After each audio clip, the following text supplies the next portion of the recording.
திண்டுக்கல் மாவட்டம் கொடைக்கானலில் ஹோட்டலில் வாங்கிய உணவில் துர்நாற்றம் வீசியதால் பணத்தை திருப்பி கேட்ட சுற்றுலா பயணிகள் மீது கொடூர தாக்குதல் நடத்தப்பட்டது பரபரப்பை ஏற்படுத்தியுள்ளது.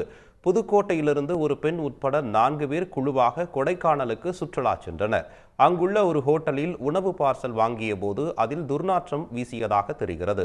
அதை உடனடியாக ஹோட்டலில் கொடுத்து பணத்தை திருப்பி கேட்டபோது சுற்றுலா பயணிகளுக்கும் ஹோட்டல் நிர்வாகம் மற்றும் பணியாளர்களுக்கும் இடையே வாக்குவாதம் ஏற்பட்டுள்ளது. ஒரு கட்டத்தில் அது கைகலப்பாக மாறி சுற்றுலா பயணிகளை ஹோட்டல் பணியாளர்கள் கொடூரமாக தாக்கியதாக கூறப்படுகிறது. அங்கிருந்தவர்கள் சமாதானப்படுத்தி சுற்றுலா பயணிகளை அரசு மருத்துவமனைக்கு அனுப்பி வைத்தனர். திடீர்னு ஒரு ஆள் வராரு. வந்துட்டு என்ன என்ன அந்த செகண்ட்ல என்ன நடந்துச்சு தெரியல, அடிக்க ஆரம்பிச்சிட்டாங்க. அவங்க ஒரு சமுதாயத்தை சேர்ந்தவங்க.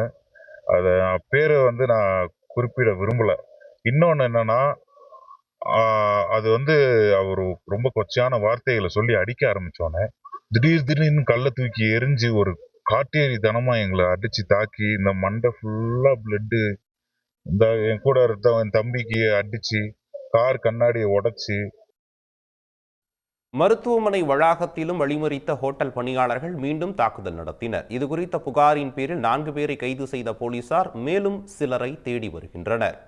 உடனுக்குடன் செய்திகளை தெரிந்து கொள்ள சன் நியூஸ் பெல் ஐகானை கிளிக் பண்ணுங்க.